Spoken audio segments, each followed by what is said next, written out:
ቾም ነበረ እና ኦርቶዶክስ ተሳስታለች ለማለት ግን በእርግጠኝነት ቤቱን ከፍቶ ያወራል ወይም ደግሞ በጣም ፈጥኖ ኦርቶዶክስን ለመተቸት አቅም ይኖረው ነበረ። እምነቱን አያውቅም እና ብዙዎቹ ፕሮቴስታንቶች እንዲህ እንደሆኑ ማሳያም ጭምር ነው ልላችሁ ነው። እሺ መጽሐፍ ቅዱስ ተከፍቶልሃል፣ ተመለስ ብርሃኑ። ብርሃኑ እሺ፣ እኔ ራሴ ላነበው። እሺ ካሁን በኋላ ፖዝ የምትሆን ከሆነ እታች ትወርዳለሽ። ስለሌለ እሺ፣ ቀጥለው አንብበው። ላነበው ነው አላልኩም? ላነበው። ኦኬ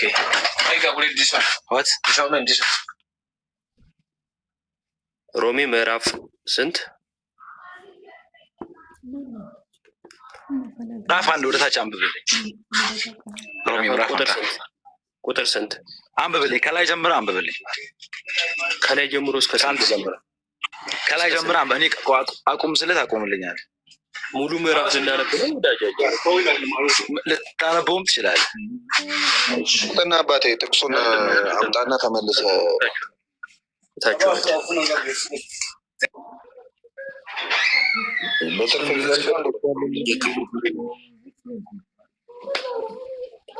ሆኖ ነው እንዳለ የሚገርም። ወንጌል ያላቸውን ዲስሬስፔክት እኮ ነው የሚያሳየው። ታውቃለህ፣ ቁጥሩን እንኳን ለማውጣት አስቆመሃለሁ። አንተ አውራ ምን በጌታ አያውቀውም እንጂ ሮሜ ላይ እንዲህ የሚባል ነገር አለ ሲባል የሰማ ስለሆነ እሷኑ እንትን ለማለት ነው። እሺ ሮሚዮ ወንድማችን ማንን በል ስምን? ሮሚዮ ሙሉቀን ይባላል። እሺ ሙሉቀን ከየት ቤተ እምነት ነው የመጣኸው? ሙሉ ወንጌል። እሺ መልካም፣ በቃ መልስ እንደዚህ የሚመልሰው እግዚአብሔር ያክብርልን። ቀጥሉ። ይሁን እምነት ብቻ የሚል የመጽሐፍ ቅዱስ ትምህርት አለ ሮሚዮ?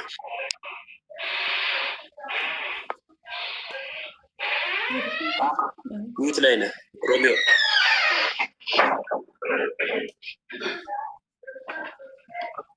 ዋጋ ነው ድምፅ አለ በጣም። የማይክ ምልክቱን ሮሚዮ ክፈተው። ሙሉ ቀን እያወራ ከሆነ ድምፅ አይሰማም። ሙሉ ቀን ብሏል ለካ እየሰማሽ ምን እምነት ብቻ የሚል የመጽሐፍ ቅዱስ ትምህርት አለ ወይ? ያመነ ከዛ ይጠመቀ አለ። ማመን ከዛ መጠመቅ ይቀጥላል ማለት ነው። እምነት ብቻ ይላል? ብቻ አይልም፣ ግን ዋነኛ የመጀመሪያው ማመን ከዛ ጥምቀት አለ ማለት ነው። ይቀጥላል። ችግር የለውም። በሱ እስማማለሁ። ማመን ከዛ መጠመቅ የሚለው እምነት ብቻ የሚል ግን የለውም ስላልከኝ፣ ስለዚህ ለምንድን ነው ፕሮቴስታንቶች ከአምስቱ መሰረታዊ ትምህርቶቻቸው መካከል እምነት ብቻ የሚል የጨመሩት? እስቲ እኔ አሁን አንድ ራንደም መካከለኛ፣ አሁን ለምሳሌ እናንተ ዲያቆኖች ናችሁ ምናምን በጣም የተሻለ ናችሁ። ፕሮቴስታንቶች ለምን ጋርድ እናወራለን? አምታችሁ ደርባክ የመንደር ወሬ ለመውራት ነው የገባው። ምን በቻላችሁ ታቅም እኔ ፕሊስ ይቅርታ አድርጉልኝ። በቻል መንደርተኛ የሆናችሁ ሰዎች ፕሊስ አትግቡ። በቃ ገብተህ መልስ መስጠት የማችል ከሆነ ገብተህ እኛ ሰው ሰራሽ ነው እያልን ያለነውን ትምህርት መጽሐፍ ቅዱስ የመሆኑን መመለስ የማችል ከሆነ በቃ አትግባ። ምን አይነት ሰው ነው ያለው? በቃቸው አንድ እንኳን ውይይት ሁሉም ወንድሞች አንዳንድ ትምህርት ላይ እንዲያወሩ ነው የምፈልገው እና አሁን ለዮባ ራሱ ምን እድል አልሰጣችሁትም። በቃ አንዱ ትምህርት ላይ እንኳን ከእናንተ ጋር እንዲወያይ እድል አልሰጠ። ሰው ሰራሽ የምንላቸው ብዙ ትምህርቶች አሉ። እኔ ማነሰው አለ፣ ልደትም ያነሰው አለ፣ ግሩም የሚያነሰው አለ፣ ቡራም ያነሰው አለ፣ ገና የሚያነሰው አለ፣ ከእንደገና ተሙ የሚያነሰው አለ፣ ቤትሻ የምታነሰው አለች። ሁላችንም ብዙ ሰው ሰራሽ የምንላቸው ትምህርቶች አሉ። ስለዚህ ማውራት የምትችሉ ከሆነ እድል እንሰጣችኋለን፣ ገብታችሁ ማውራት። ከዛ ውጭ ግን እኔ የቤት ኪራይ ደርሶባችሁ የምትገቡ ሰዎች አትግቡ።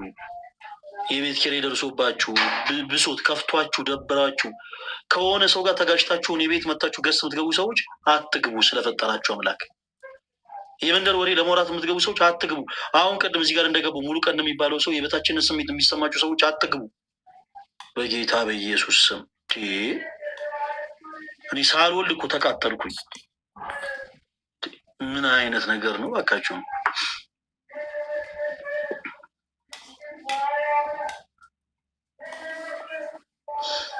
እሺ ኤ የሚል አካውንት ይሰማል? ይሰማል። ማንን በል ስምህ? አቤል። እሺ አቤል ከየት ቤተ እምነት ነው የመጣው? አቤል ህይወት ብርሃን። ከህይወት ብርሃን። እሺ ይኸው እየው ቀጥሉ። እሺ አምስቱ ሶላዎች መካከል አንዱ እምነት ብቻ የሚል ነው እና መጽሐፍ ቅዱሳዊ መሆኑን ታሳየኛለህ? እሺ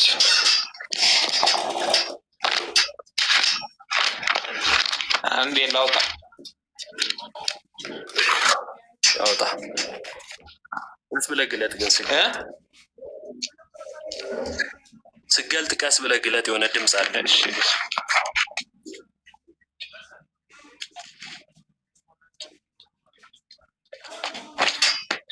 እሺ ላምባው። አንበው። ምዕራፍና ቁጥር ንገረን። ኤፌሶን 2:8 ኤፌሶን 2:8 ኤፌሶን ታወጣልናለች። 2:8 እና 9 ያው ነው። እሺ ቀጥል። ላምባው። እሺ ጸጋው በእምነት አድኗቸዋልና ይህም የእግዚአብሔር ስጦታ ነው እንጂ ከእናንተ አይደለም፣ ማንም እንዳይመካ ከስራ አይደለም። እኛ ፍጥረቱ ነንና እኛ ፍጥረቱ ነንና እንመላለስበት ዘንድ እግዚአብሔር አስቀድሞ ያዘጋጀውን መልካሙን ስራ ለማድረግ በክርስቶስ ኢየሱስ ተፈጠረ። እሺ እምነት ብቻ ይላል። ቃል በቃል ያው አይፈልግም። ያው አንተ ታውቀዋለህ። ግን ማንም እንዳይመካ ቆይ መጀመሪያ እየተማመንና እያጠራ ነው እንሂድና ከዛን ክፍሉ ምን ይላል የሚለውን ደግሞ እናብራራዋለን አይደለ? አስቀድሞ ግን የእናንተ መሰረት ከሆነው ነገር አንዱ እምነት ብቻ የሚል ነው፣ ወይም ሶላ ፊዴ እምነት ብቻ ይላል። ይሄ ክፍል ቃል በቃል ነው የምንፈልገው። አለ ቃል በቃል አይ ቃል በቃል መጽሐፍ ቅዱስ ውስጥ አይፈለግም ብዬ። እሺ አይፈለግ ግን አለ የለም? ቃል በቃል የለም። እሺ ሀሳቡን አሳየኝ። ማንም እንዳይመካ ከስራ አይደለም፣ ከእናንተ አይደለም። ከስራ አይደለም። ማንም ይመካ ከስራ ነው አላልንም እኛም። እምነት ብቻ ግን አይልም ነው እኮ። ከስራ ካልሆነ ከእምነት ነው ማለት ነው። እንደዛ ማለት አይደለም። እውነት ነው፣ ከእምነት መዳን አለ። ግን ደግሞ ከእምነት ብቻ ነው ማለት አይደለም። ለምሳሌ ማርቆስ 16 ላይ ባለቤቱ ራሱ ጌታ ኢየሱስ ክርስቶስ ሲናገር ያመነ እና የተጠመቀ ይድናል ብሎ ተናግሯል። ይቀጥልና ደግሞ ያላመነ ይፈረድበታል ይላል። ስለ ድነት እያወራን ስለሆነን ያላነበብኩልህ፣ ስለ ፍርድ ስናወራ እናነበዋለን። ለማንኛውም ጌታ ሲናገር ግን ስለ መዳን ሲናገር ያመነ እና የተጠመቀ ይድናል ይላል። ትቀበላለህ? እቀበላለሁ። ቀጠል ሊያደርገው ጋር አስማምቼ ማለት ነው። ያው አረፍተ ነገሩ በዛ ያልቅም ብዬ። ችግር የለውም፣ እሱ አያጣላንም። ያላመነ ይፈረድበታል አይደል የሚለው። ሳያምን አይጠመቅም። ችግር የለውም እሱ።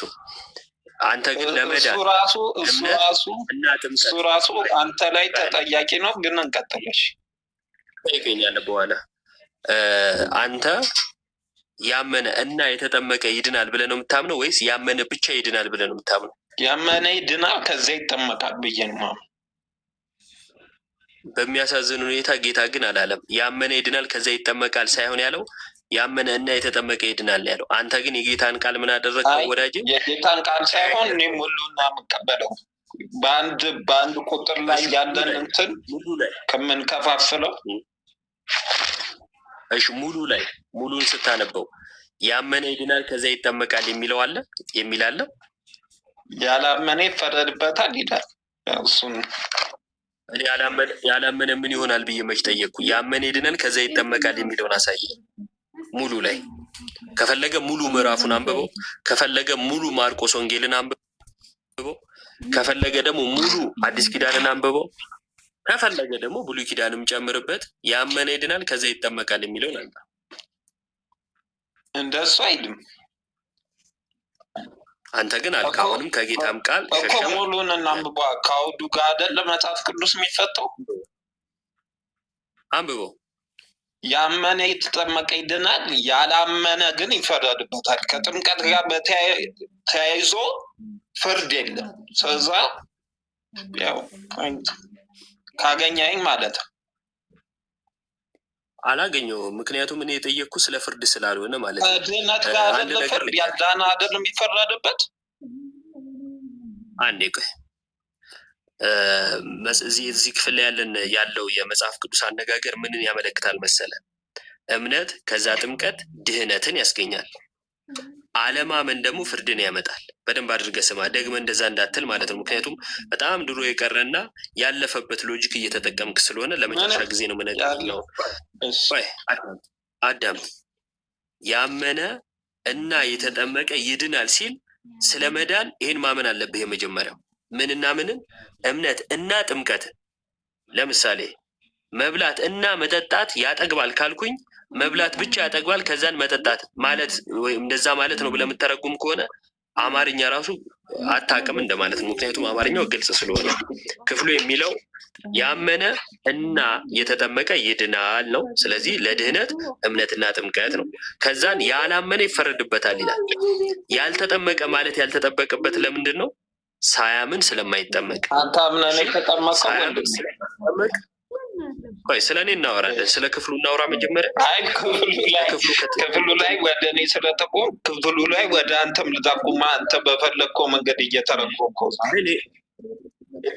እኔ በፈለግኩት አልተረጎምኩትም። ጥያቄ ጠይቀኛለህ፣ እቀበልሃለሁ በኋላ ላይ። አሁን ግን ክፍሉ የሚለውን ንግባባና ከዛ ስለ እኔ መልስላለሁ። ባይዘዌ እኔን የጠየቀኝን ጥያቄ መልሼ አንተው ጋር ጠይቅህና የኔን መልሼ ማለት ነው። ከዛ አንተን ውስጥ ጠይቀህ አንተ ደግሞ ትመልሰውን እንሰማለን። ዋናውን መጀመሪያ ክፍሉ የሚለውን ንግባባ። ክፍሉ ላይ እምነት ከዛ ጥምቀት ድህነትን፣ አለማመን ፍርድን ያመጣል። አለማመን ፍርድን ያመጣል ማለት ግን አለመጠመቅ ያስፈርዳል ስላልተባለ ለድነት አይደለም ማለት ነው እንድትል አያደርግም። ምክንያቱም የሚቀድመው ማመን ስለሆነ አለማመን ወደ ጥምቀት ስለማያመጣ ያልተጠመቀ ማለት አልተጠበቀበትም ማለት ነው። ዋናውን እናንተን የለያየን ግን ከፍርዱ በፊት ድህነት ነው። ድህነት ላይ አላስኬድ ስለሚል እምነት ብቻን ስለሚመታው ይሄ ቃሉ የግድ ምን ማድረግ አለብህ? ጥምቀት እኮ ለፍርድ አልተባለም ወደሚለው ላይ መሄድ አለብህ። እሱ ነው እያረክ ያለው። አሁን የመጨረሻ ላይ እንድታሳይ የምፈልገው አንዴ እዚህ ክፍል ላይ እንድታሳይ የምፈልገው ያመነ እና የተጠመቀ ማለት ምን ማለት ነው? ሁለቱን የሚያደርገ ማለት ነው። ግን ሳይጠመቁም እኮ የዳኑ ሰዎች አሉ። ለምሳሌ በቀኝ የተሰቀለው በዲ አልተጠመቀም። እዛ እሱን ወስዶ ሮሜ 10 ላይ ሰው ቀጥል። እሺ ሁለቱንም ያደረገ ማለት ነው አልከኝ። በጣም ጥሩ። ሁለቱንም ያደረገ ምን ይሆናል? ይድናል። ሁለቱንም ያላረገስ ምንም አይደለም። መጽሐፍ ቅዱስ እሱን ስለማይነግረኝ እኔ ኮንክሉዥን ልሰጥ አልችልም። በሱ በሁለቱም ጌታ ሁለቱንም ያደረገ ይድናል እያለ አንተ ግን ሁለቱንም ያደረገ አይድንም ነው የምትለው ወይስ ሁለቱንም ባያረግም ችግር የለውም ነው የምትለው? መጽሐፍ ቅዱሱ ስላልሰጠኝ የእሱን ፍርድ ነው በዚህ ጉዳይ እንትን ምለው የምጠብቀው። መጽሐፍ ቅዱስ በሁለቱ ጉዳይ ላይ ያወራል። አምኖ ያልተጠመቀ ይፈረድበታል የሚል ሎጂክ አልሰጠን። ስላልሰጠን እኔ ባላሉ ሎጂክ ላይ ማሰረታል። ከይቅርታ ጋር አምኖ ያልተጠመቀ ምን አልከኝ? አምኖ ያልተጠመቀ ይፈረድበታል የሚል እንትን ኮንሰፕት አልሰጠኝም። ስለዛ አሁን እንደሱ አድርጌ ልወስድ አልችልም። እሺ ጥምቀት ጥቅሙ ምንድን ነው? ከክርስቶስ ሞትና ትንሣኤ ባለመተባበር። የኃጢአት ስርየት ያስገኛል? አያስገኝም። ጥምቀት ውሃው ነው። ጥምቀት ነጥዬ ውሃ አያስገኝም። እሺ የሐዋርያ ስራ ምዕራፍ 22 ላይ ጳውሎስ ቁጥር 16 ላይ አሁንስ ለምን ትዘገያለህ? ተነሳና ስሙን እየጠራህ ተጠመቅ ከኃጢአትም ታጠብ ተብሏል አይደል? ከኃጢአቱ የሚታጠበው ምን ሲያደርግ? ስሙን ሲጠራ ይላል። ስሙን እየጠራህ የሚለው ክፍሉ ይላል እኮ ስሙን እየጠራህ ተጠመቅ የሚለው። ለምን ጥምቀትን ታውቀው? ስሙን መጥራት ብቻ ለምን እንትን አልክ? የኃጢአት ስርየቱ ከጥምቀቱ ጋር የሚገናኘው መጽሐፍ ቅዱስ ሌላ ቦታ ስለ ስሙ ኃጢአታችሁ ተሰረየ ያለ ስለሚባል እዚህ ክፍል ላይ ያለውን ሳትቀበል ሌላ ክፍል ላይ ብትሄድ ሌላ ክፍል ላይ ያለውን አልቀበልም የሚል ቢመጣ ልክ እንዳንተው ስለሚሆን መጽሐፍ ቅዱስን ሙሉ ነው ብዬ ነው። በዚህ ጥቅስ ላይ ብቻ ዶግማ ይመሰረት ብዬ ችግር የለውም። ስለ ሌላም ክፍል ሰጥሃለሁኝ። ለማንኛውም እዚህ ክፍል ላይ ግን ስሙን እየጠራ ተጠመቅ ከኃጢአትም ታጠብ እንደመባሉ ስሙን ጠርቶ መጠመቁ ከኃጢአት እንዲታጠብ ያደርገዋል ወይስ አያደርገው? ያደርጓል። ግን የኃጢአቱ ስርየት ያለው ስሙ ላይ ነው። እሺ ጥምቀቱ ላይ የኃጢአት ስርየት የለም። መጽሐፍ ቅዱስ የሚለው እሱ ማስረጃ ጥምቀቱ ላይ የኃጢአት ስርየት የለም የሚል ማስረጃ ስጠኝ። የጠየቅኩ በስሙ